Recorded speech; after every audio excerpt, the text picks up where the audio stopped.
He's trying to tell us something. What? There's no way of knowing. There's no way of knowing. There's no earthly way of knowing.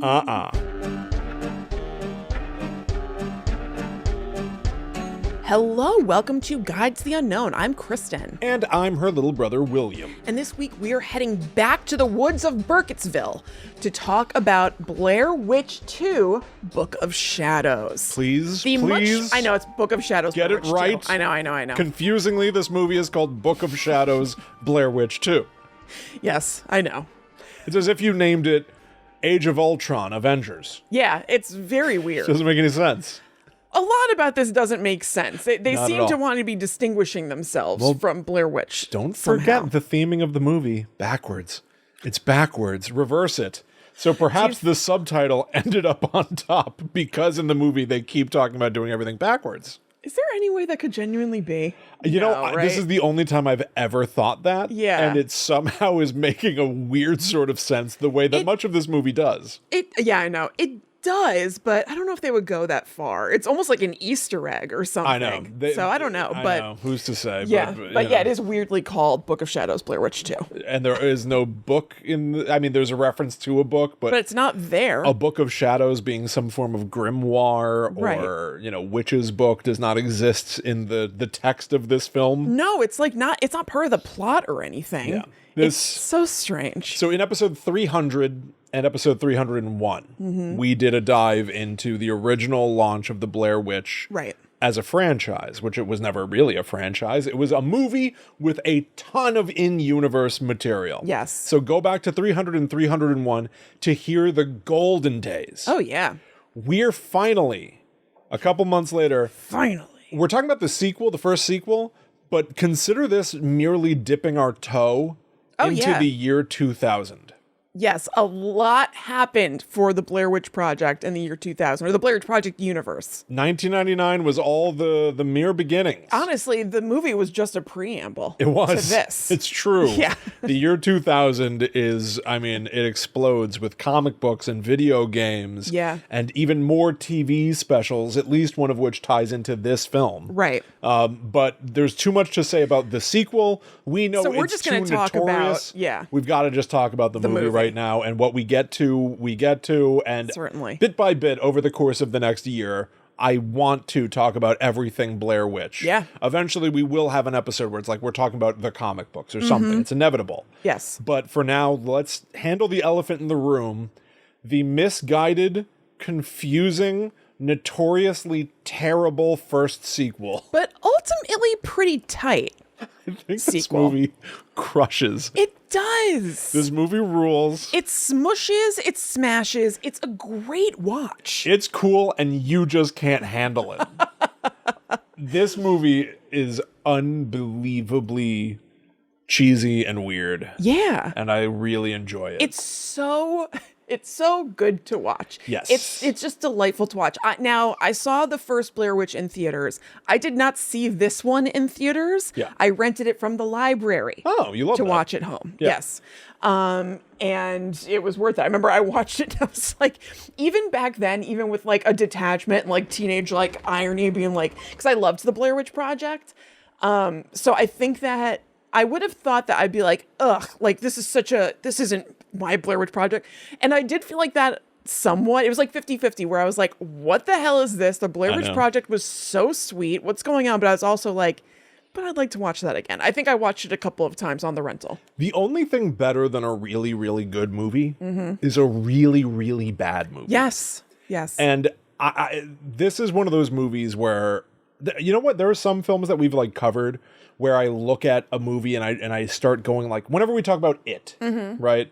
I look at the franchise It and I just go like, why is this the way that it is? Yeah. If you did this, if you changed the ingredients, if you reshuffled things, and I start playing like, I start doing an autopsy. Right. And imagining how things could have been better. Yeah.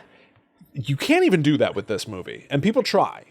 The Book of Shadows, Blair Witch 2, is so broken to its core that there is... It is, though. There's almost nothing to salvage. No, like I know that people have tried to do cuts of it where And it's I've watched some.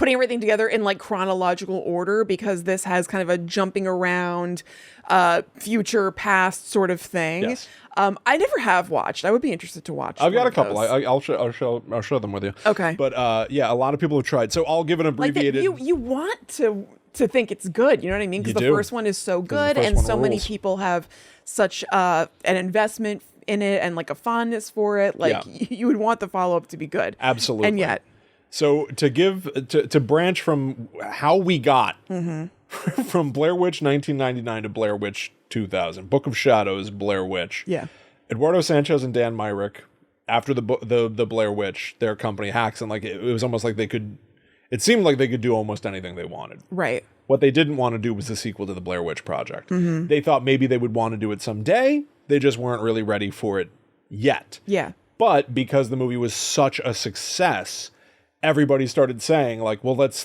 go. Let's figure this You have out. to Let's strike make while this the movie. iron is hot. And so, as a result, they are not really attached to the movie. They're credited as executive producers, and they gave some notes about general concepts, but the movie is just what it is outside of their purview. I bet there were a handful of notes, I would imagine. I would have to imagine, yes. And my understanding is also that it was tricky to find directors for this. And eventually they landed on a documentary filmmaker, Right. which is a really interesting tactic. Blair Witch Project is very much a found footage film, like a pure found footage film with no mockumentary documentary stuff in it. It just feels natural and in the moment. Yeah. I mean, you can debate whether it's natural, and we did, but Sure.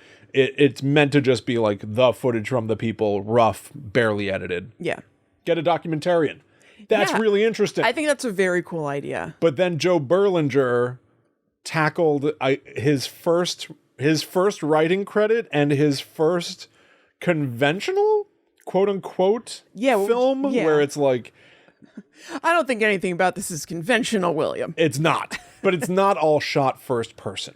No, it's not. The camera is not always in the scene. It's shot like a cinematic film. Yeah, it is. He just, in case somebody's curious, he did the documentary about the West Memphis 3 called Paradise Lost. He also, I think he did some kind of monster, the Metallica documentary. Oh, okay. And he did recently a documentary about Tony Robbins, the like... Oh, the motivational speaker guy. That's interesting. Yeah, he's done really interesting It seems like he's stayed more or less in the world of documentary. I think so. He also did that Ted Bundy movie. That was a conventional cinematic film with Zac Efron. Yeah. Yep. Extremely Loud and didn't see Incredibly that. Close. Is that it? No, but it's like that. Something like that. It's one of those names. Yeah, it is. So, I'll find out. Joe Berlinger, for all intents and purposes, he's a crafty person, a clever person, has a great documentary background, and seems like he's a nice guy. Yeah, I would say that he is an acclaimed documentarian. Yeah, I think. absolutely. Yeah, This is a goddamn mess. it really is. Some of it's not his fault, Yeah. but it's still, I think a lot of it is. Okay, the Ted Bundy movie is called Extremely Wicked, Shockingly Evil, and Vile. Oh, okay. I think I cited a Jonathan Safran Foer Yeah, novel. I was thinking that too. I was like, I think that's like a lofty, I know, it's Jonathan just one of those Safran. like NPR names. Who's that? Where'd we go? Also, I want a comma after evil here, but it's not there. Extremely wicked, comma, shockingly evil and vile. No, yeah, it's missing the Oxford comma. Yeah, You're right. I like an Oxford comma. Joe Berlinger, he just can't stick the landing. It's so close. So he made his movie. He made Book of Shadows, Blair Witch 2. And then the studio went, what is this? And the studio... Sometimes the studios are right, I think. A lot of the I time the wonder how studios are many wrong, people- obviously. There's no way to know. I wonder how many people who are listening have seen it. I bet a good chunk. I would. Do you recommend people watch Book of Shadows, Blair Witch 2? I do. I wholeheartedly I was about to recommend say, people it's watch an it. easy recommend. You go into it knowing that it's going to be a catastrophe. Yes. But what a fascinating catastrophe. Oh, yeah. And it's also like the fact that it's based around subject matter that you presume, let's say you and I already know and like. It's about the Blair Witch. Right. So there are some catastrophes where it's like, oh, it's boring or whatever, but it's fun to see. It's almost, it's so divorced from the Blair Witch Project. It's almost like watching a whole other movie that strangely has a bunch of Blair Witch Easter eggs in it or something. Totally. You're absolutly right. Yeah. You're it just like, doesn't, oh. It's divorced from Yeah. the actual reality, which it literally is. Yes. This is one of those movies that says, we're a sequel. and the last movie was a movie. Right. So Book of Shadows is about people who go into the Black Hills Forest because they are fans of the Blair Witch Project. Right, which exists in their world. Which exists in their world as a movie? And so Heather's not real. Heather is an actress. Yeah. And the Blair Witch Project was a fictional movie. Wait, really? Yes. Okay. They have their cake and eat it too on this point. Okay. Because it's a little wishy-washy. Yeah, but that wasn't my understanding. At no point is the Blair Witch Project referred to as if that was a crime film or a documentary or a film about people going missing. Yeah. Instead, this movie opens with... All right. This movie opens really well, I think. This movie opens... I'm processing. I know. It's a lot to process. Yeah. This movie opens... I think perfectly for a sequel to the Blair Witch Project. The first 10 minutes, let's say, I don't know. You're like an actual good movie. It's a mockumentary now. Yeah. Instead of it being a found footage, one title card, this footage was found. And you don't think about somebody editing. You don't think about that stuff. Here, it opens with the MTV News intro and Kurt Loder being like, the Blair Witch Project was took the nation by storm, had the biggest box office weekend, and then somebody changes the channel. Yeah. And it's Jay Leno. Yeah, this was a spooky movie. And then it changes the channel, and it's Conan O'Brien and Andy Richter talking about the Blair Witch Project. Presumably, these are actual clips from their actual shows. I don't know if they filmed bits for this. But so you're getting a documentary vibe about the reaction to the Blair Witch Project.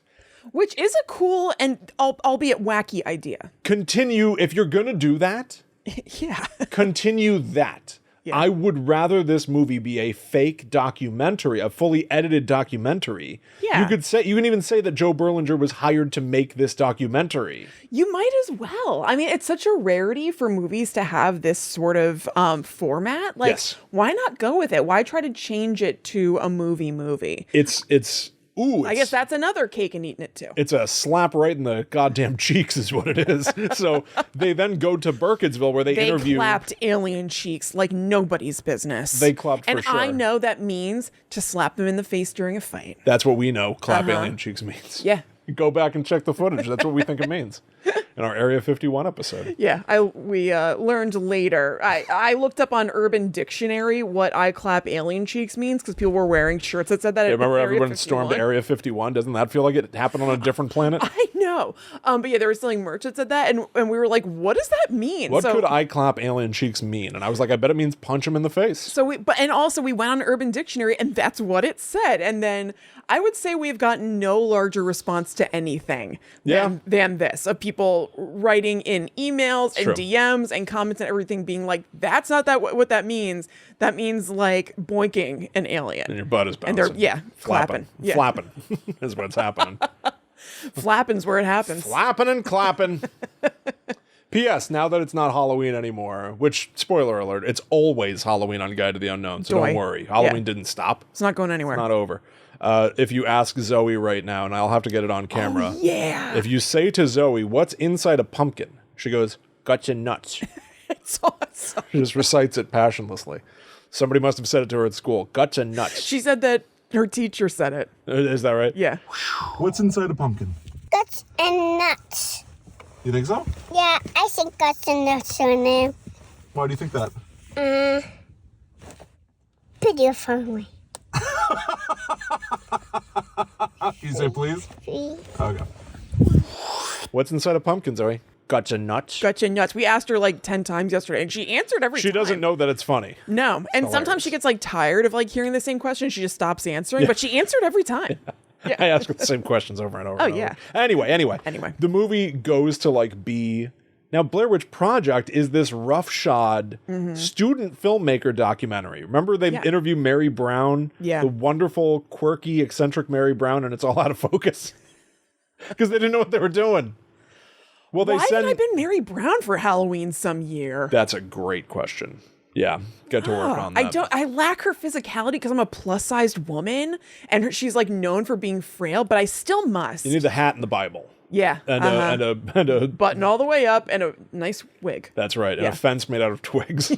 I'll just carry it with me. But so now in this movie, it starts with documentary footage, and you can see the film grain, the big heavy film grain, where they're interviewing people from Burkettville, and they're like, yep, after the movie came out, people kept driving into town, and sometimes I'd have to go inside and put on some makeup because I want to be on camera without makeup. Don't want that. Yeah. And then there's a lady that's like, yeah, somebody wanted to buy some rocks, and I went to my yard and I found some rocks and I sold the rocks. And it's like, it's so small town quirky, but with now a professional documentarian. Right. And it's in color. Yes. So it's competently handled. That could be enough. Absolutely, I think it could be. You could definitely weave some like spooky stuff into that. But then, of course, they smash to a title card. Now we've got a flying crane shot over the woods as Marilyn Manson starts playing. Yeah. My cheeks are firmly clapped, and we're in a cinema world for the rest of the film. My cheeks are firmly clapped. And it feels all wrong. Oh, yeah, absolutely. I think even though I think it's really cool and I wish they had gone further with the idea, I even think that when they're interviewing people in Burkettsville, it feels totally different from the Burkettsville of the Blair Witch Project. Like, everything here is... You have to understand that it's the same place, but it doesn't feel like it. Well, because it's not. Right. Some of it, I think, was filmed, but then they just used the phrase they were chased out of town. So I actually have a story. I got involved. Okay. So they filmed somewhere. What did you do? They filmed somewhere else. Yeah. Let's just say. So like the first movie, they go to the Burkettsville Union Cemetery, and it's the Burkettsville Union Cemetery. If you go to Burkettsville and you park at the cemetery, you're on the set of the first movie. Yeah. It is not the set of the second movie. They did not film here. They filmed relatively nearby. Okay, that'll do it. Okay. But it's a different place. Yeah. So... it almost feels like this, like a multiverse or something like that, where it's like there's two different signs, Burkettsville Union Cemetery, totally different looking places from movie 1 to movie 2. Yeah. Now, all right, I'm going to tell you a weird story. Great. So this is not meant to be a plug. I worked on a Blair Witch game. Right. With Lionsgate and Hunt a Killer. I always have to repeat the same things. I always feel like a we repeat things all the stooge. time to keep people up. Well, you're not a stooge because they farted on you. So you're definitely not a stooge anymore. I got my cheeks clapped again. over and over. It keeps happening to me. Yeah.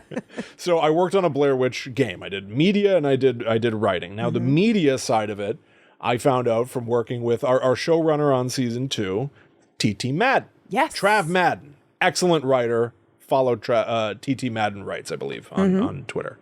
And I was talking about the media angle of it, and this is when Travis said, "Well, that where they filmed bits and pieces of specifically Blair Witch 2, I know where that is. Like it's my family's. Yeah, I remember by my family's house or my. I'm sorry to blow you up with this. This is a funny story though. I have to tell it. I'm sure they wouldn't mind. So." I was like, wait, you know where specifically the ruins of Rustin Parr's house is? Yeah. And now we were working on stuff for the game that would have involved, essentially, it's Rustin Parr's house. Everything Blair Witch, some things you almost got to hit, right? So the ruins of Rustin Parr's house, and Travis can point us to it.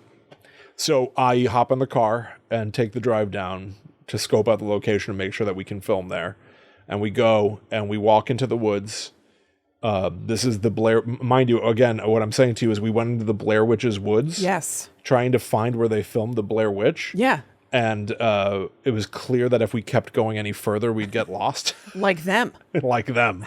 So we were like walking along a creek and like had to duck under these like falling trees and stuff. It was really awesome. Did you keep coming across the same fallen tree across the creek? Sort of, but because I kept wandering over to it. There was one tree that was like laying flat down. Well, not flat. It was bent. This tree. It was like a U-shaped tree laying across a path. Yeah. And then weirdly, the branches of another tree were arcing over it.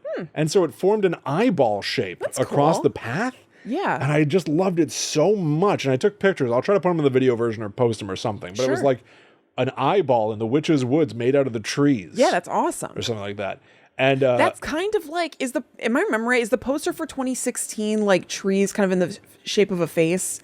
Or it's for Tree- something else. You're thinking of the poster for Book of No. Shadows Blair Witch 2. I'm not. It's the cross section of a log and Jeff screaming in the wood.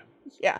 No, I'm not, although that is pretty sweet. I genuinely think it's cool. I do too. The Blair Witch 2016 is like a looking from the forest floor up at the sky where trees converge into the Stickman. I'm thinking of something else entirely. Anyway. But so we're out there. It's clear we're going to get lost, and we don't know where we're going to find the ruins of Rustin Parr's house from Book of Shadows Blair Witch 2 when I realize something. And so I open my phone and I start Googling. And within mere seconds, I find out that the ruins of Rustin Parr's house in Book of Shadows Blair Witch 2 were carved out of foam in the year 2000 and firmly did not exist in the year 2021 or 2022 or whatever. And I just had to turn to Travis and go, I think we should stop looking now. Just walk out. And I had to drive home 3 hours again. I remember. I could have just Googled it from the start. Well, Didn't. At least you two hopefully had a nice walk. Oh, I loved it. Don't get me wrong. I loved it, which is another reason this is not meant to blow up. No, I mean, I can also vouch. I remember this all happening and you saying, yeah, I should have Googled it, but I had a really nice time walking around with I loved it. so I had a Yeah. blast doing it, but Yeah, it's always fun to be in the woods. That set does not exist on the face of this earth. It was made out of foam over 20 years ago. Yeah. 2 decades ago. So the Joe Berlinger makes his movie, which is about characters reacting to the incredible pop culture event of the Blair Witch Project, and he thinks it's going to be a thriller where we start to see now these film fan characters. Are they going a little bit crazy and turning on each other? What's real? What's not? Is it the Blair Witch's influence? Is it movies? Right. Almost like Scream. Movies don't create psychos. Movies make psychos more creative. Did the movie drive them quite mad? Yeah. Well, the film studios look and they go, I don't know what this is or why. What does this mean? Why this is the movie you wanted to make. Yeah. But this is supposed to be a horror movie and something scary's got to happen, which they're simultaneously right and wrong about. Studios are often, obviously, I mean, take a look at what's going on now. Yeah. Horrifically wrong. But sometimes a little guidance of structure Sure. is a good We thing. can all use somebody taking a second look at our thing. Exactly. We got the worst of all worlds here, though. Definitely. Because all of a sudden they forced Joe Berlinger to intercut, because it didn't fit anywhere, intercut scenes of bludgeonings and stabbings and violence and gore, even if it didn't make sense in the moment. Right. They're like, it'll be like a flashback or a flash forward. Who knows? We'll figure out what it Figure is it by out. the end. Yeah. And Joe Berlinger tried not to have to do this for so long that they filmed it in his own backyard, 2 weeks Really? before the movie came out. Oh my God. And then just cut it into the movie. In fact, I listened to the commentary for Book of Shadows Blair Witch 2, which I highly recommend. It's Joe Berlinger alone. Yeah. And the commentary essentially opens this way. Hi, I'm Joe Berlinger. I'm the director of Book of Shadows. Oh, here's one of those scenes they made me put in that I hate. Anyway, I directed Blair Witch 2. The whole thing is he'll talk about process or be like, why, and then he'll go, there's another one of those scenes that I wish was not in my movie, but well, that's the industry. What can you do? Keeps being like, there's another one. It's outstanding. That's funny. I haven't heard the commentary. Highly recommend. Yeah, I'll have to check it. I wonder if it wasn't a thing yet when I got the DVD or Again, something. I'm a total nut for physical media and bonus material and everything. I have been painstakingly digitizing bits and pieces of my collection. So I literally have a digital backup of the DVD. Menus, Easter eggs, commentary track as an MP3. Oh. Everything. Oh, I might want that commentary track. I intend to be the one-stop foremost. shop historian of the entire franchise. I think you probably are. No, I definitely am not. Well- At least not of Blair Witch Project. Too many people done that. But nobody's digging into Book of Shadows as deeply as I have, I'll tell you that. You've digitized, though, all the dossier, the everything. Yes, I have digital scans of the Blair Witch Files books. Right, that's what Yeah. I'm saying. I've got it I all. think that's a rarity. It may be. It Yeah. may be. I mean, where do you want to go now? What do you want to do? I guess explain what happens in it. Yeah, I think we people should need to. Let's do the spoiler-free premise. Yes. Good idea. And then we'll give you. And then we're gonna have to spoil this. We just must. We just will. So, You do it. So there's like a Blair Witch tour, which is led by this guy named Jeff. And by the way, all the this is kind of a weird like thing that I guess was supposed to be a little nod to the Blair Witch Project and the idea of it being a documentary. However, this all happens in the like cinematically shot rest of the movie.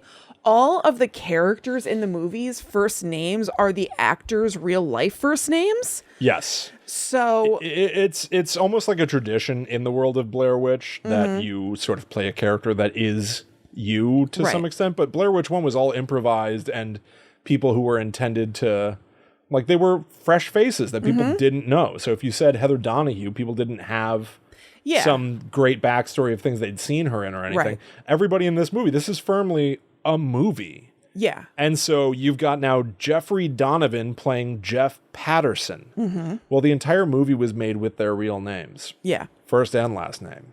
And then at some point the studio said, they can't have the same full name. Change their last names. It is weird, honestly, for it to be their same full name when it's a movie, like shot like a movie, not supposed to make you think it's documentary. And I wonder Honestly, if they it might realized... even be weird that in the first one, it's their full first and last names. Totally agreed. This is where if you ever look up what the actress... She's changed her name now. Yeah, she goes by Ray Hance. Ray Hance. R-E-I, if you're looking on Instagram. Yes. She talks a lot and has in interviews going back decades been like, the second that I realized that my name was the intellectual property of this company, who could reference Heather Donahue doing this, Heather Donahue doing that, and it's not me because it's the character. Right. Like, she started suing for her identity. So I almost wonder, this is only a year after the first movie, I almost wonder if they made this movie and then were like, we're starting to get in trouble with Heather. Change their last names. But Joe Berlinger on the commentary is like, what's the difference? Jeff Patterson, Jeff Donovan. It was a headache to do it for whatever, but it does just cause some bizarre confusion. Yeah. I can see that. And I'm sure, I don't think their last names are referenced all that often anyway. No, but in the dossier, certainly. But but in the movie. Stephen Ryan Parker is played by Stephen Barker Turner. It just becomes... Erica Learson plays Erica Gearson. Oh my God. Kim Director plays Kim Diamond. What it does to someone like me is just make it impossible to talk about this. Yeah. Yeah, it's goofy. It's silly. Yeah. So Jeffrey Donovan. Kurt Loder from MTV News plays Kurt Choder. Oh my God, how could they? He's an institution. Plays Augustus Chode. Oh wait, that's not the name I came up with. I just remembered. What is it? Like a year ago, I just wanted to tell everybody that I'd come up with a funny name. Amadeus Chode. That's what it is. Amadeus Chode. Yeah. Augustus Chode was his father. I called Ryan a chode out of nowhere the other day. I don't think I've said the word chode in forever, and I was like, ooh. Yeah, it's fun. It's a good one. It's very fun. Please, my father is Augustus Chode. I'm Amadeus. My father was Mr. Chode. Call me Amadeus. So yeah, Jeffrey Donovan, who is on Law and Order now. He's on a lot of stuff. He was in Fargo things all the season 1. time. He's great. Yeah, he's great. But anyway, he plays a tour guide who is capitalizing off of the success of the Blair Witch Project because he's in Burkettville. So he's like, oh, I can take you to the sites of things. And he's taking this group of people who we're going to be with to Rustin Parr's house for an overnight. This is like a special version of the tour that not everybody gets. And Rustin Parr's house is no longer there, just like in real life. It. Griggs' house, it was called. And it was demolished. It was torn down, essentially. People kept going there because these real tours were happening. Right. And P.S., literally now, Matt Blasey, who wrote the book 8 Days in the Woods about the Blair Witch Project, he brings guided tours into the Blair Witch's woods. And I have a piece of Rustin Parr's house now. He sent me one, right, and I forgot. Promptly put it aside and lost it. That's okay. It's here I somewhere. have to put it in a box. I have a piece of Rustin Parr's house now, everybody. Thank you, Matt Blasey. Yeah. 8 Days in the Woods. Yeah. But he runs the Blair Witch Experience. Yes. Where Jeff in Book of Shadows runs the Blair Witch Hunt. Yeah. Art imitating life, imitating art, Right. imitating life. Yes. I can't tell how many how deep it goes, but there's a lot happening. Oh, it goes, baby. It does. So he's taking this group for an overnight there. And I'm not going to remember all the names and everything, so you'll have to help me out. But there's a married couple who are there. Yes. There's a goth chick. That's Kim. Yep. There is a Wiccan. That's Erica. And who else is there? Is there anybody else there? No. Okay. It's Stephen and Tristan are the married couple who Yes. are working on a book, History or Hysteria, the Blair Witch or whatever. Right. So they stay overnight. They think everything is fine. But they later find out, going spoiler free at first, that everything is not fine. And it seems that they did things that were out of character. So was this the Blair Witch's influence on them? Yes. And they've got like missing time. Yeah. Like they went crazy. They drank and smoked at the ruins of Rustin Parr's house in the Black Hills Forest overnight. Yeah. Woke up with no memory of what occurred, but their cameras have all been destroyed. Their footage is found within the foundation of the house, just like the original tapes were in the first movie. Right. Now what? What do we do? Yeah. And so we're off and running on a wormy, timey, wimey, psychological, trippy film where people have visions and talk over each other and there are accents at play. Yeah. There's a lot happening. Yeah. It's kick-ass, and we're going to talk about it in a spoiler-free manner after this. Spoilery manner. Oops, that's what I meant. We'll welcome After you this. to spoilery manner after this. Hey, do you like Guide to the Unknown, but you wish there was more of it? Yeah, if only I could hear these two chuckleheads talking more often for more hours. Great news. Now you can and have been able to for years. Yes. Head to patreon.com/GTTUpod. There are a number of different tiers that you can back us at and get different perks for them. They're all explained on the website. The best of all tiers is our demon tier, because we've got a separate podcast that we do over there every single week. And only at the demon tier does that podcast hit your feed every single Monday. That's right. We have other tiers that you can check out where you can get the podcast every other week or once a month. You can just see what works for you. It's called the Netherworld Dispatch. And on that show, we do things a little bit, I guess I would say a little bit more casually. We'll do kind a of... little casual, a lot of other media. We watch a lot of clips of things. But explain it completely. So there are plenty of people who don't watch the video version, although that also exists. So even though we will be watching clips of things, we play video games, we just kind of like poke around the internet. We've watched a bunch of unsolved mysteries over there.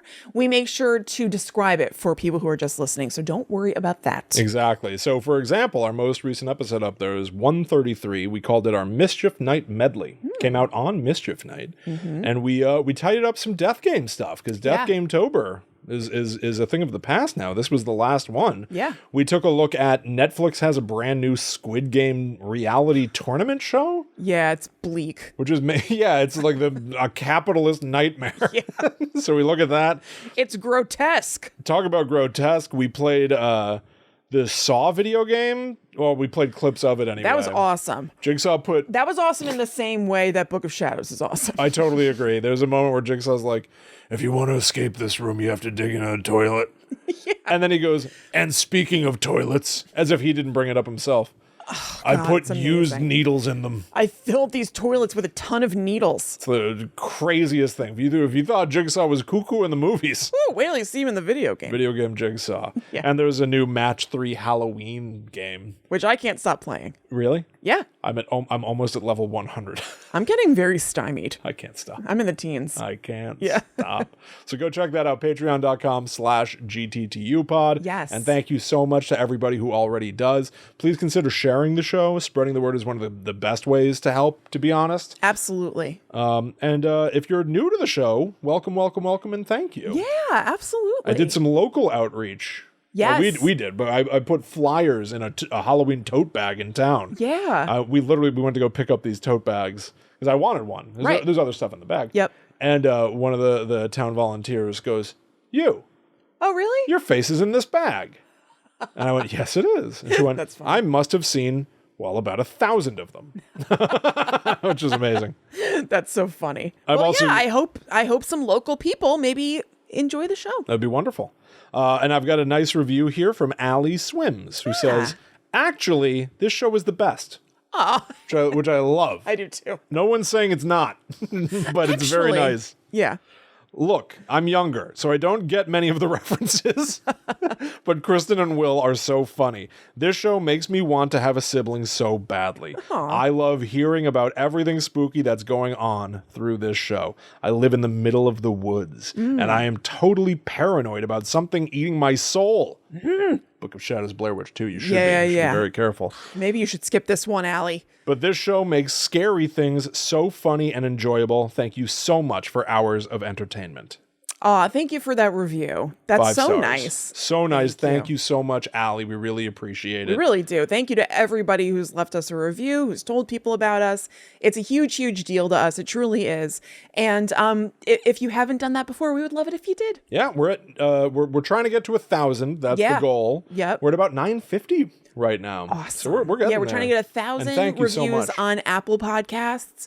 We know Spotify also is really big. So basically wherever you listen, if you could leave a review, that'd be awesome. Yes. Thank you all so much. And now welcome to Spoiler Manor. Yeah, here we go. Creak. 3, 2, 1. She's an old woman. You want to hear about an old woman? Oh, yeah. Do you know who was almost in this movie? Who? Mary Brown. There is a Kind of rings a deleted bell. scene Yeah. somewhere. The footage has never been seen, but a still image exists of the characters from this movie speaking with Mary Brown. What a crime. How do you not put it in the movie? What a crime that it's Maybe not it in was there. terrible, but how do you not put it in the I movie? would still want to see it. I don't care. What? Like the rest of it is so great I know. that we don't Exactly. want to mar it with like one terrible thing. Put it in. But it is then weird. It also may have been a consideration of reality. If we're writing this line of was the Blair Witch Project a blockbuster hit Yes. or a documentary, So wait, Mary Brown cannot exist in both where? because she would be an actress in the movie. Right. What implies that it's a fictional movie in this world? They only talk about it like it's a movie. For them, this would have been like a true crime event. Like. I guess I always thought that it was just a documentary. Like, don't they talk about like, oh, this is, I mean, it would be if they were acting too, but like this is where Heather, Josh, and Mike were and stuff. Like, I thought they were retracing their steps to a degree. No, I feel just about certain that there is an overt mention of it being a film. Okay. But I can't point to it right now. So It's fine. you've got me doubting myself a little bit. But I can here's the thing that I'll point to, and it's meta, so you count it or not. But Joe Berlinger, he had a wild hair about the Blair Witch Project. Do you know about this? I don't know. What is it? Even in his commentary track, he goes into this where I'm like, this ain't the venue, Chief. He doesn't like the Blair Witch Project. Oh, yes, I do know that. He doesn't like he'll charitably be like, I think it was a fine movie. Yeah. But he hates the way it was marketed. That all the marketing, the beloved website, All the stuff that kicks complete ass. all of that was marketed as if it had really happened. And yet they do that with this movie. Because there was the Blair Witch Hunt website, Right. which is the name of the tour that That's right. Jeff has. Yes. And there's a dossier that purports that these events really occurred and these characters are real with their own psychological profiles and backstories. Right. And the dossier, though, also thinks that the original movie is real. The dossier is where it gets really, really Yeah. murky, because I think the guy who wrote that dossier, his name's D.A. Stern, Dave Stern. He wrote the first dossier, which we love. Yes. And he came back to write this dossier, and I have to imagine that he looked at what he had to work with and It was went, like, oh, this movie shrugs off the first movie, this movie is toilet. and this movie is toilet, and there's not a lot in this movie to like, work with. It's not very like ripe dossier material. So he just tries to weave together that this all is part of one thing, Yeah, yeah. but it very much is not. Yeah. But so Joe Berlinger goes on these like diatribes about like how he thought that it was like such like a problem for him that the first movie was marketed as if it was real, and that he really bristled against that, and he wanted to address that in this movie. Yeah. So he wanted there to be a blurring of the lines between what really happened and what was a film, I think, a little bit. But there's also a weird thing for his body of work, Joe Berlinger, where I don't know much about Paradise Lost. I've not seen Paradise Lost. But in that case, the West Memphis 3, weren't they originally accused of the crime? And the sort of like pop think is that It's because they wore black and they listened to like heavy metal and dark music and stuff like that. And it was like, well, they like scary things. Right. Therefore, they're killers. Put them in jail. Yeah, and it was one a great of them, injustice. like, had special needs, and so he was kind of othered, and it was a whole thing. Well, there's a weird thing that's going to happen in this movie for the whole thing, which is essentially you guys are fans of the Blair Witch, and you end up killing each other, right? Because you're fans of the Blair Witch, you didn't know what you were getting yourself into, so you courted black magic through enjoying horror. Yeah, that is true. It's a little weird. Yeah, that is weird. I'm not sure the thesis of like Joe Berlinger's body of work at this point. Yeah, right. There's not like a cohesive point of view. I'm not going to condemn it or say that he was wrong, but you can't, it feels like he's speaking out of both sides of his mouth. I cannot tell. Yeah, I never thought about that before, but yeah. But also, who knows what of this movie is his at this point? Totally. It's not. Totally. Part of the reason why I say I think the core of it is shattered is that exact point, though. Is that he doesn't like Blair Witch Project. He didn't like the marketing. He didn't like the blurring of reality. Yeah. But he's here to blur some realities. But I guess as little as possible, because it's really just that chunk in the beginning. That, I mean, blurring the reality, right, that it's an actual movie or documentary in that world. But, like, it seemed like he had just as little documentary style as he would have to before moving on to cinematic. But even in the cinematic stuff, there's a confusing thing in one of the worst scenes of the movie, which is everybody sitting at Rustin Parr's house. The night that they're drinking, this movie kicks ass. Drinking and smoking. I don't know that I've ever seen this outside of a comedy movie before. There's a conversation montage. It's like everyone's talking to each other, and then it'll fade, and now they're talking about a different topic. Yeah. So they'll be like, I just don't understand how 3 people could be in a tent and not have sex. And someone goes, you're so right. Anyway, no, that's not what I'm saying about folklore. And you're just like, oh my God. I get it. I get they're drinking and there's a lot going on, but the movie turns into a drug trip of just like, blah, just like word vomit 90s rants. Oh, totally. Yeah, like very reality bitesy or something. Yes. It kind of reminds me of when something wants to show that like a couple has been having a fight for like a really long time. So I'll have them being like, that's not what I mean, John. And then it like fades out and then it's just like a person like with their hands on their head walking back and forth while the other one is talking. So you're like, oh, this has been going on for a really long time. Yes. Like that's what he's trying to communicate. It's so uncomfortable and so terrible. So terrible. And System of a Down and Queens of the Stone Age are blasting, and there's an owl looking at them funny. I love that owl looking at them funny. That terrible looking owl. I love it. It looks, it's a fake owl. It looks so fake, and it's like looking, it just keeps shooting it like, implying that's like looking right at them. They couldn't have shot these things to make them look more fake. No. Some of the worst shot stuff. Yeah, I agree. In like a mainstream film. I agree. It really looks pretty bad. But so as part of that blurry conversation montage, Jeff, the guy who's running the Blair Witch Hunt tour, goes, video doesn't lie, Kim. Film does. And that then seems to me to be some form of statement from Joe Berlinger, because periodically for the rest of the movie, security cameras are filming the truth. Yeah, there's a while lot the of film we're watching is showing us the characters behaving irrationally. So what's his point there? I don't know. But you're right. It does, knowing that he dislikes the blurring of reality, that does seem to be making a point. He's trying to tell us something. What? There's no way of knowing. There's no way of knowing. There's no earthly way of knowing.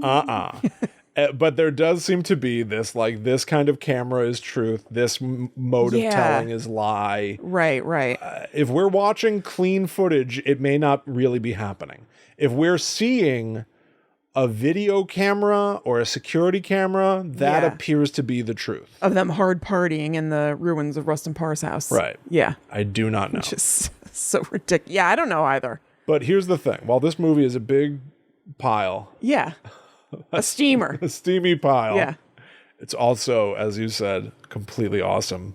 Because when they wake up the next morning after their weird 90s kid bender, which came out 1 year after the 90s ended, like it just starts to like feel, just like nothing about it feels right. You know, like it all feels out of place. Yeah. But they wake up in the morning and there's just paper. Yeah. There's just shredded paper like snow which falling is sweet. all around them. And it looks amazing. It looks awesome. I love how it looks. And I love that Rustin Parr's house, weirdly, is just a stone wall, maybe like 3 feet of bare stone. And Jeff walks over to this huge tree, this like 100-year-old tree, and goes, "What is this doing here?" Yeah. And they're like, "All right, you're trying to put on some spectacle for the tour. Why? I don't know. We're not scared of a tree in a foundation." He goes, No. Why would there be a tree in a house? Why would Rustin Parr build his house around a tree? Yeah, like this doesn't make sense. In the middle of the living room. Yeah. And later, when we revisit the events of the night, when the tapes are found and watched correctly, that tree is just like a sapling. Yeah, that's right. That's so fun. So there's a timey-wimey thing happening. Yes. You said timey-wimey. Is that from something? Does Doctor Who say that? Potentially. Okay, yeah. I've never seen Doctor Who, so it's not a reference. I'm just trying to say I it's know. weird time afoot. Yes. But so I love that. I love the tree in the house. I forgot about that. Sidebar, I believe, and I've been trying to refine my own notes from when we did episodes 300 and 301. I think it was in Curse of the Blair Witch or Sticks and Stones, the Blockbuster exclusive that we talked about both. Yep.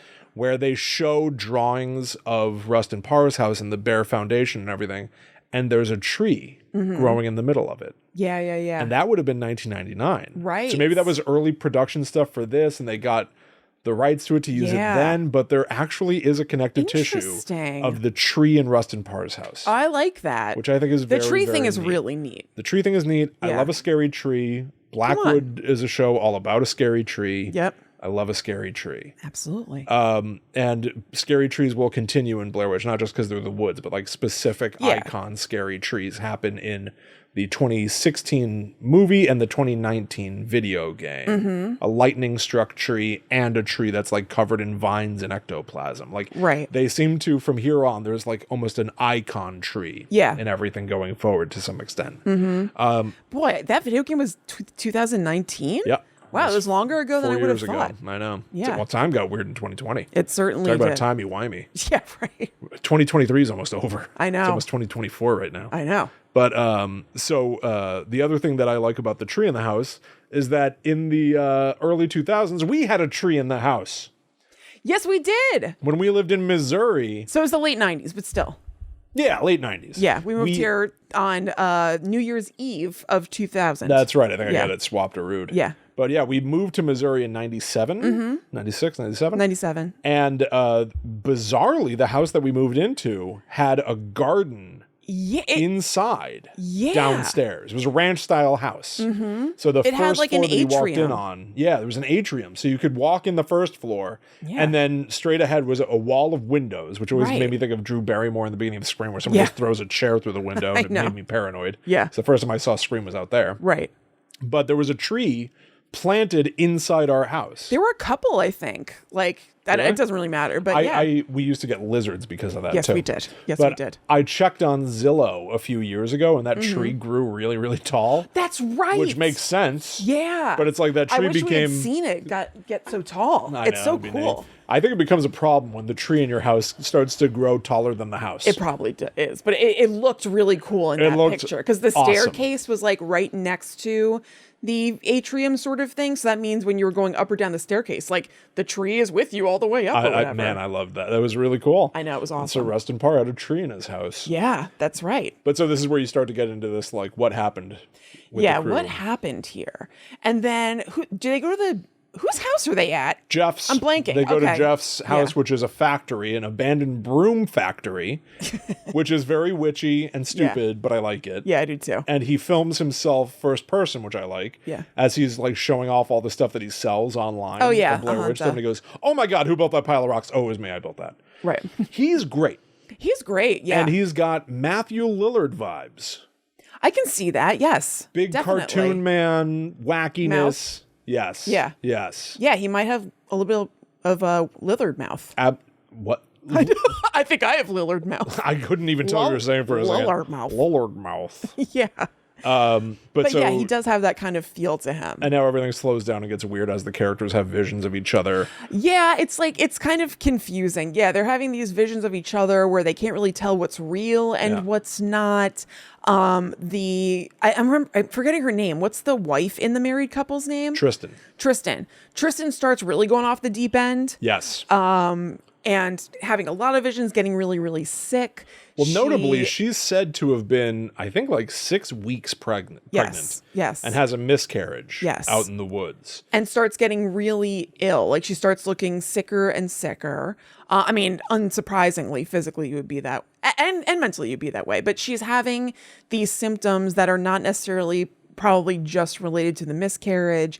It seems like she's having kind of like these like sinister visions and stuff that you assume are influenced by the witch. Yes, we get new Ellie Kedward lore. Yeah. That that's drops. Right. Yeah. New Ooh, that Kedward hot lore. yeah. Through Kristen, who seems to, she says at one point she's having Ellie Kedward's dreams or Yes. Ellie Kedward's memories. Yep. She starts talking about those bastard boys Yeah. from the town. Yeah. Who are presumably the kids that accused Ellie Kedward of drawing their blood. Well, in this movie, they say that Ellie Kedward was taken out to the woods and tied to a tree. Yeah. Across various sources, she's either abandoned in the woods, tied to a cart in the woods, hung in the woods, stretched on a rack, whatever. Here they say Ellie Kedward was tied to a tree, and then the boys snuck out to see if she was dead. Yeah. They wanted to see her dead body. But they found, Gruesome. which is gruesome and very 1700s. Yeah. But they came out and she was still alive. So they threw stones at her, Yeah. put their hands into her blood, and pressed them into her skin. Right. Which is, I guess, the origin of the little kid handprints all over Blair Witch. Yeah. Kedward blood. She's like, oh, you like pressing? Yes. Well, press here. Yes.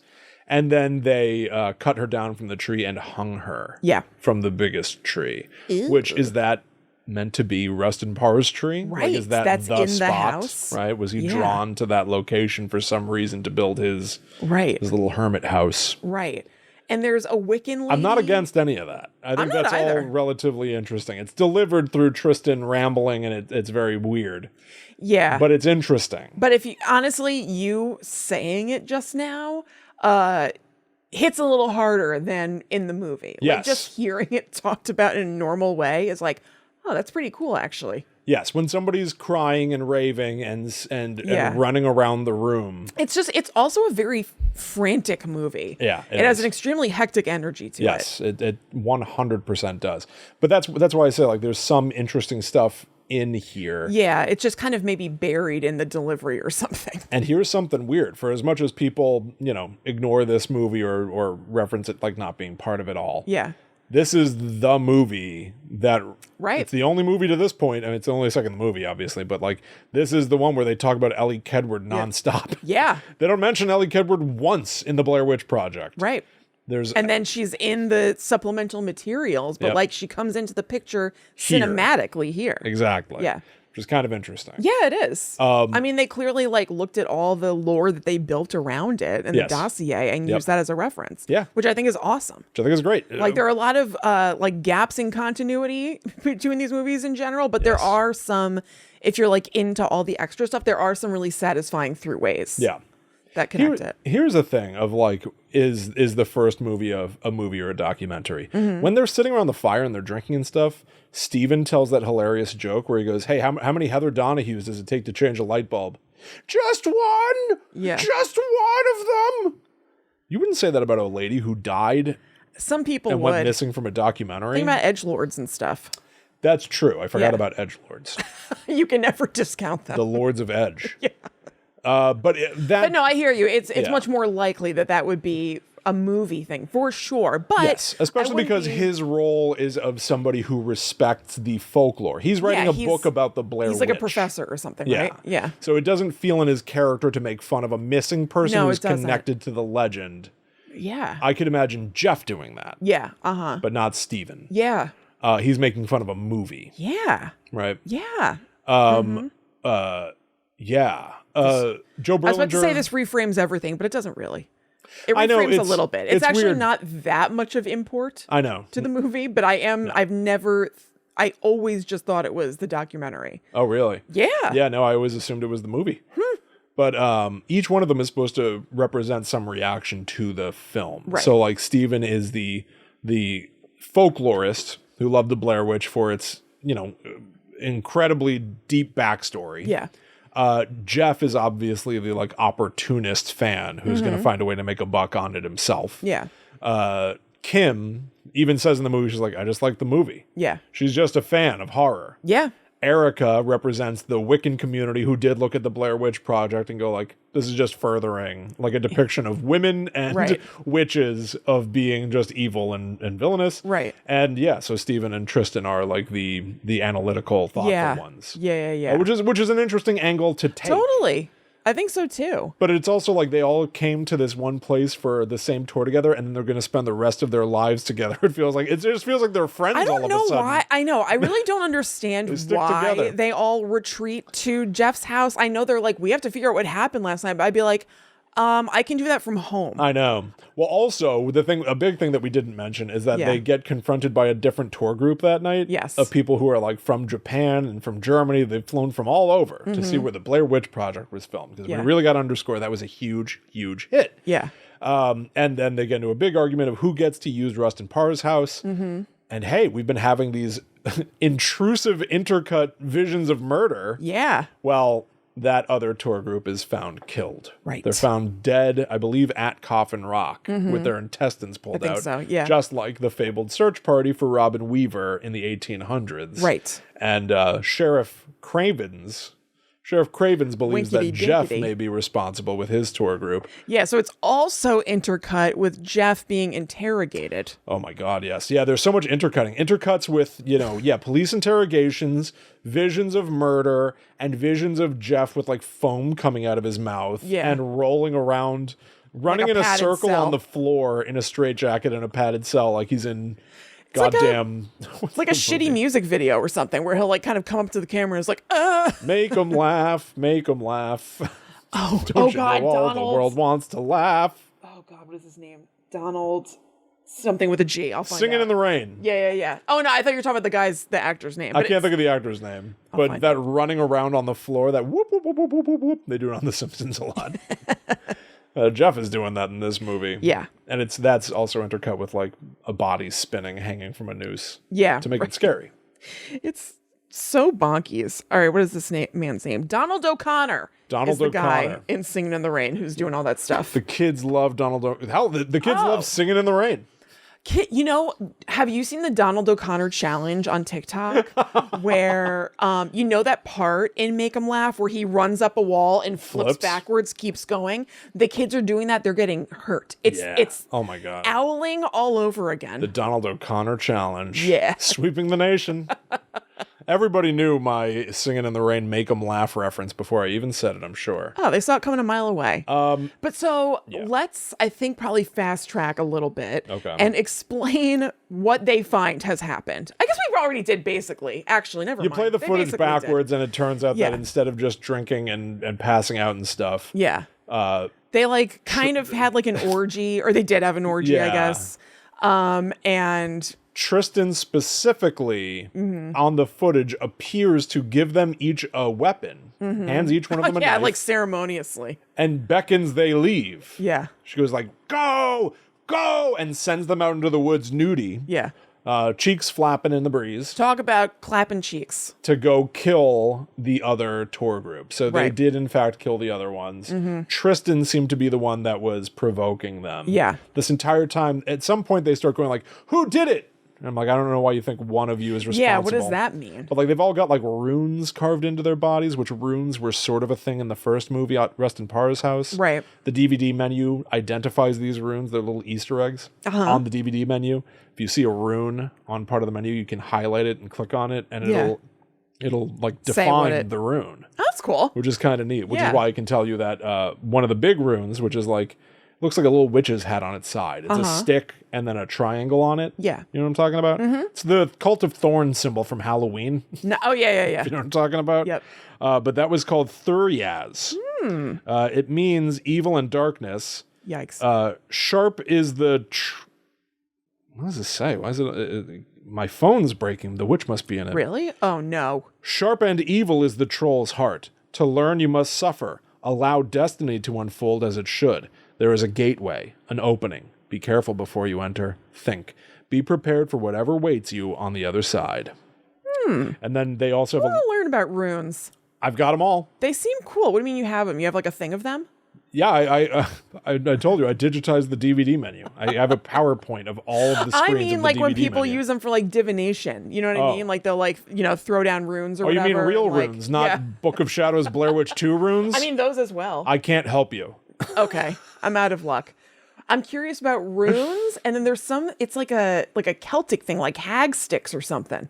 It's like sticks that have stuff carved onto them. It's another Sounds thing. cool. Yeah, I know. Don't know it. Yeah, I know. Another Part symbol of our heritage. They often have an X carved into their skin, which is the gebo, a gebo, and it means sacrifice or a gift, which I like because Yeah, I do too. they're sort of being sacrificed to the witch in some Yeah. way in this movie. It's a gift. The giving of a gift strengthens the connection in a partnership.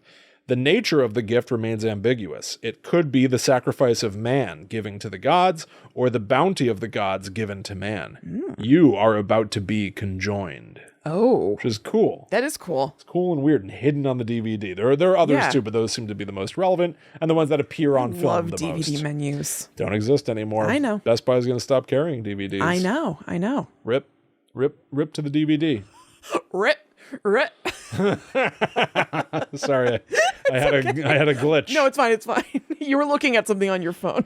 So yes, they discover that Tristan is perhaps the one that was pulling the strings. Could Yeah. she even, in fact, be Is the witch? she the witch? And so they start rallying, like behind that idea. And the movie, I think, comes to life in a really it kind of does, because good way. also because they all finally have some, besides just liking the Blair Witch, they have some sort of central purpose Yes. among themselves, and also they've basically all snapped. Yes, they've all gone completely crazy. Yeah. And even Jeff is like, she's the witch, man. Yeah. Like, it's just like cartoony. Yeah. But Tristan's acting, I love. Yeah, when she is good. when she becomes the villain. Yes. At some point, she's looking at them, and she goes, she like pretends to gasp like it's a surprise, and then shrugs it off. Yeah, so she's basically possessed by the witch. I guess, yeah. She goes. It yeah, seems like what they're there's. I'm not telegraphing. going to say there's not clunky stuff. There certainly is, but it seems to be what they are saying is happening. Yes. She does say things like, Tristan's gone. There's that. And yeah, You need that. There's plenty of that. You need it. But they chase her up the stairs and they're yelling at her, and Jeff's filming the whole time as she herself, Tristan, wraps rope around her own neck. Yep. And at this point, Erica's dead. Yeah. We didn't mention that, but she was standing backwards in the closet as Right. a corpse because backwards standing is a thing. Yeah. But so they're like, Tristan killed her. We're not going. We're not going to take the fall for Erica with you. And so she's wrapped the rope around her neck, and she's making. Erica's the one who answers the door. Sorry, right? To like the little girl thing. Oh my God, that little girl. I know. Well, I don't even know how to explain. I can encapsulate her in a minute. Okay, great. But so Tristan is essentially provoking them into pushing her, which Steven does. Steven yells at her and pushes her off this high balcony where she's hanged. Yep. And this is why we've been getting all of this out of order stuff of interrogations, is that There was a murder. chronologically at the end, they're all being interrogated about Tristan's murder. Yeah. And they're played back footage from security cameras and videotapes of what really happened, which is that the bunch of them ganged up on Tristan, who wasn't being evil Right. and goading them into pushing her. Right. On camera in this footage, She's like she's going like, scared. why are you doing this to Yeah. me? And running. Yeah. So like everything that's in film and clean footage where she's being villainous is that's the witch vision that we saw. Yeah. Ooh, but what witch was vision. really happening is that Tristan was not possessed. Yeah. She was running for her life and they murdered her. Right. And they have no recollection of they that. have kind no of real thing. When they're recollection of being it. interrogated, they're not just trying to like obfuscate the truth or whatever. They're Yes. like, what?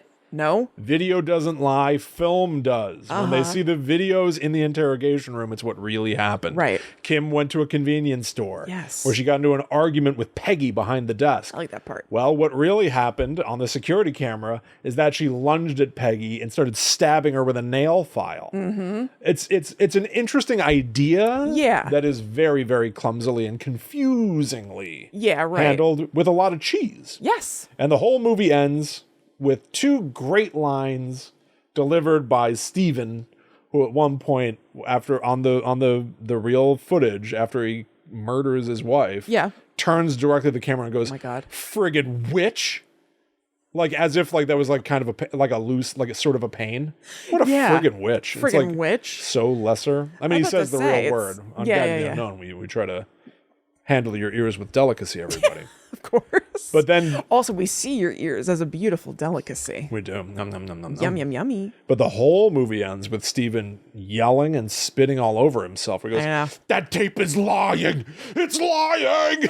And it's like so big Leland Orser vibes. to the point of embarrassment. Yeah. Major Leland Orser Right? vibes. Oh, yeah.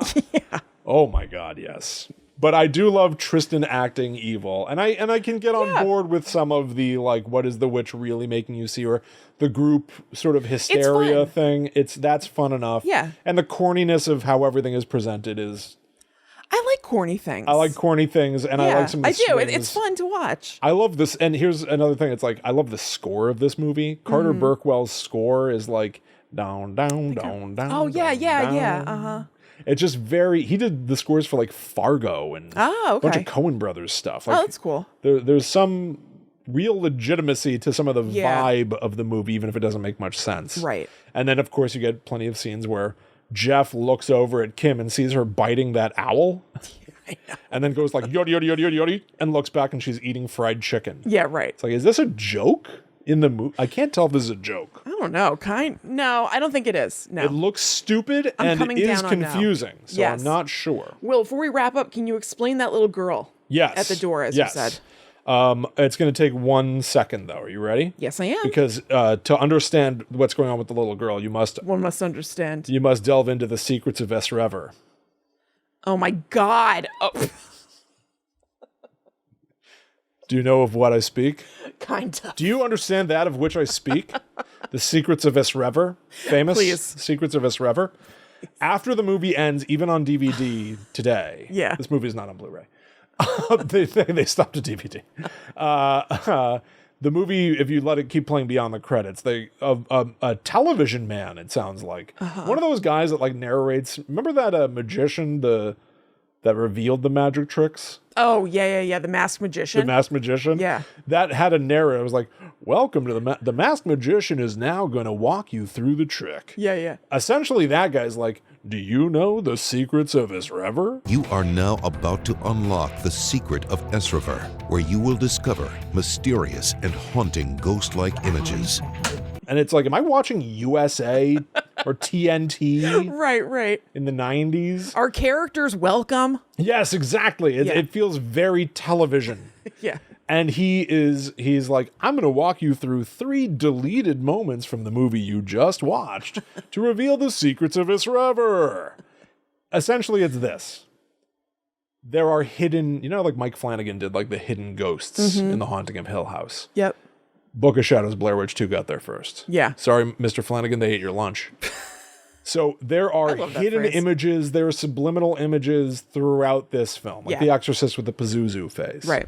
And the secrets of Esrev reveal that not only can you occasionally freeze a frame and see a screaming face in a window, there are words hidden in the movie. Yeah. And so this secret of Esrev video that plays after the credits, in the corner, there are runes and occasionally a regular, a letter. Yeah. The letter R, whatever.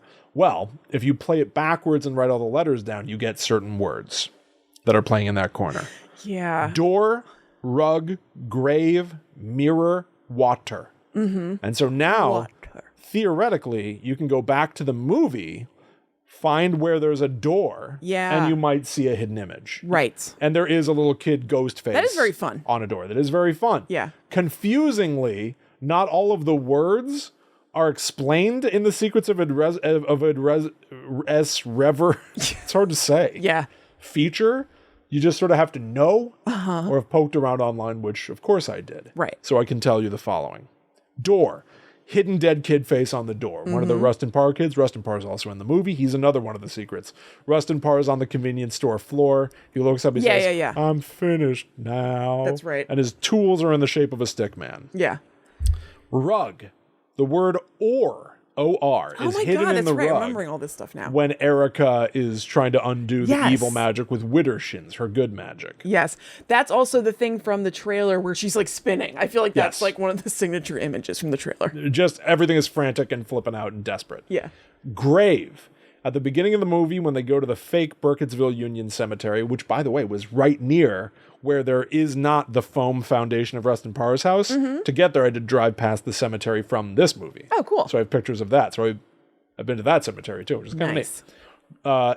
In that cemetery, the shadow of one of the graves is a stick man, Yeah.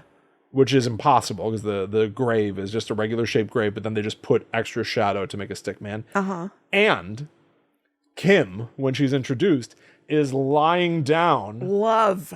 What a legend. She's introduced lying down on the grave of Eileen Treacle, who, according Queen to Blair Witch icon lore, legend. was the little girl who was dragged under the water of the Tappy East Creek by a pale old woman's hand. Right. Kim is on that grave. Well, in one shot, it says Treacle on the grave. Then it cuts to a reaction shot, and when it cuts back, the grave says the word further. Blatantly right in your face. The word Yeah. further is just on the grave now instead of treacle. Yeah.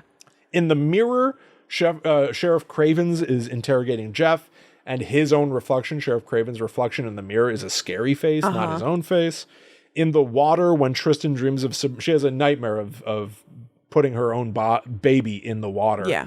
There's a shadow of a stickman on the water. Those are the official ones referenced in The Secret of Esrev. Yeah. Which is to say, Secrets of Esrev. a bunch of nonsense. Yeah, It totally. reveals just like little things. Yeah. But here's what else is going on. There are words hidden in the movie. So when Erica is lying in the leaves talking about how she wants to commune with Ellie Kedward, the word me is hidden in the leaves. Spoiler, by the way, if you watch this on streaming, it's not there. Yeah. So I think because this was meant to be watched in standard definition, Right, it didn't find a way to optically hide the word there well. So they just don't have it in new releases, but on my DVD, it's there. Yeah. Then, when they're sitting around the fire, some wisps of flame for one frame spell the word seek, S-E-E-K, like blatantly, undeniably. Yeah. The word no is written on panes of glass during one of the visions. It's Erica and Steven are making out, and then she shreds his tummy to shreds. Yeah. And so, if you add up all of those hidden words, me, no, seek, further, seek me, no further. Aha. But there's another hidden word, or, in the carpet. So what, is the message not done? Seek me no further or ... what? Right. Seek me no further or what? I don't know. We don't know. We do know. What? In the movie, Tristan, before she's revealed to perhaps be possessed by the witch, goes, oh, it's backwards. It's backwards. Widdershins. Oh. And then she says something. She says, Kla Niaga Lee Nerdlick 8. Earth, Claw, Niaga, Lee, Nerdlick 8. And no one acknowledges it, and they all just move on. Right. Well, obviously, she's speaking backwards. Yeah. So I took that audio, and I put it into an audio editing program. William. And I reversed the audio. And it's nonsense. Oh. It is not reversed audio. Okay. Instead, what it appears to be... Very good. She is doing a... I can't tell if she's supposed to be speaking backwards and didn't do a good job or what. Yeah. But she says clearly the word nerdlick, Yeah. which is children. Aha. Okay. Backwards. Something's going on. But not correctly backwards. It's as Right. if you're reading somebody spelled the word backwards on a piece of paper and you tried to say it out loud. Yeah, totally. Because it doesn't end with a ch, it ends with a k. Yeah. When she says it. Right. Nerdlick. Yeah, but It should be. I guarantee you're right. Children. Should be like Lich. Nedril. Oh yeah. Something like that. Mm-hmm. But she's like phonetically saying it out loud backwards. Yeah. Anyway, what she is saying to complete the quote is that the completed phrase is seek me no further or the children will again walk free. Mm-hmm. The thing now is that the children lied about Ellie Kedward being a witch. Right. Showed up, tormented her when she wasn't even dead yet, put their hands in her blood, pressed it on her flesh, and hung her. Yeah. is her spirit somehow keeping these kids in check? And if you keep seeking her, the kids are then going to go free? Yeah. That's an interesting... That is interesting. Potential angle. Yeah. But again, you have to go through so many backflips to even find what I just told you about. Oh my God. Thank God you did that. There's also an angle of... You're a pioneer. Thank you. You're welcome. Thank you. There's also... I'm sorry, William. I'm reeling. I think it's great that you figured all that out. That's so awesome. I'm not the only one. I had plenty of help from online. Well, still, I think it's awesome. I vaguely remembered the thing about there being hidden stuff in there or whatever, but I absolutely have never heard that sentence. Really? Seek me no further, or the children will again walk free. No. Which is very witchy sounding, obviously. Yes. And it's hidden with literal text on screen and a character who just says part of the gibberish. Right. And it's perfect that it plays into the idea that Ellie Kedward is not the bad guy of this story. But the children are. And Erica has been kind of like living that narrative. Yep. So it fits into the movie. And then Tristan is just a vessel to make the rest of it happen because Erica's dead. William Bravissima. Thank you. Bravissimo. Bravissimo. But there's also an angle that seems to not exist anymore. There are a lot of websites that were related to this movie that seem to not be online anymore. And I've heard, but I can't confirm, that you could also write that message into a website and would basically put your name on the big board of people who have solved the movie. Oh, that's fun. And it would unlock a clip for you. See, this movie rules. A clip of what? The little girl. We open at the close. Throughout the movie, periodically, people will see a ghost girl dripping with water, hilariously walking backwards. Wild. Wobbly. On that bridge. An attempt to do the wobbly, like the Ring girl. Yeah, or like all something. scary and like you're glitching or something. This but it's just too. kind of like... This too is I wouldn't like be able to do it. Studio meddling or not. That stuff would still suck ass. So any fan edit that tries to restore the original, I'm with you. I'd love to see it, but I think this movie was... I think it's beyond saving with a fan edit. Yes, and I don't think an original cut even fully existed. So there's nothing to be released. There's nothing to petition for. Right. And again, I think it may nobody's have just been... saying free the Berlinger cut.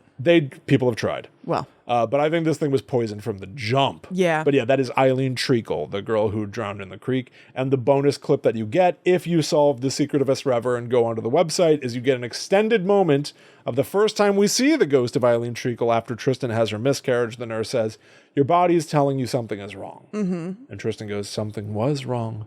And then the ghost of Eileen Treacle shows up, hilarious. She's clomping around like Herman Munster. Yeah. Everything, it looks terrible. Bizarre. And she goes, Something is wrong. something is wrong. Oh my God. And then That sounds like a good cut. Fades. Yeah, it was a great cut. Yeah. But if you solve the Secrets of Esrev, This is your reward. You can restore it. That's so funny. It's a mess. It's just a goddamn mess. It's a mess and a delight. Yeah. Like we said, we both strongly recommend this movie. Oh, hard recommend. Yeah. Huge recommend. I can't recommend, sadly, I cannot recommend the dossier. The only things of merit in the dossier to me are if you like extended universe stuff, you're going to get some fun out of like, how did these characters come to be here and who were they before this event? And there's a lot of like, articles being like murders in the Black Hills woods again. Right. So that's kind of intriguing. They fabricate, I mean, it's all fabricated, but like they try to make the story work. Yeah. Or Dave Stern, tried to make this all work by writing cool stuff that just can't repair it. Right. So like in the book, it's explained that Jeff found out if you put your blood on Coffin Rock, you can make a swap, you can make a sacrifice. He had a dog named Rusty. The dog got sick. Rusty! He fed Rusty beefarino, and then Jeff either shed his own blood on Coffin Rock, or there's an incident where his father slipped on Coffin Rock, and blood was spilled. Right. And Rusty got better. And in this movie, they keep saying, like, they never should have let you out of the loony bin, Jeff. Yeah. That's because a number of years before this movie, he kidnapped, I think, a 9-month-old girl. He kidnapped a baby. Yeah. And ran her into the woods. And Sheriff Cravens, who bizarrely appears to be from wherever Foghorn and Leghorn are from. You know why you wear all black? Because it gives you power. talks like that just outside Baltimore.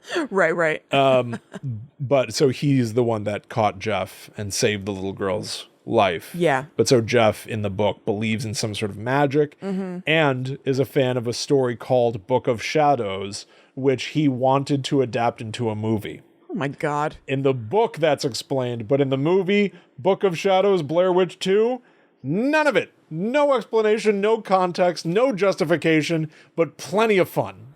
Oh, absolutely. So go check that out, everyone. Throw your support behind Book of Shadows. We Blair implore Witch you. 2. Please, if you have any humanity left. But anyway, thank you for hanging out with us. We really hope you like this episode. We'll be definitely traveling back to Burkettville to talk about more Blair Witch stuff in the future. We're going to be parsing it out.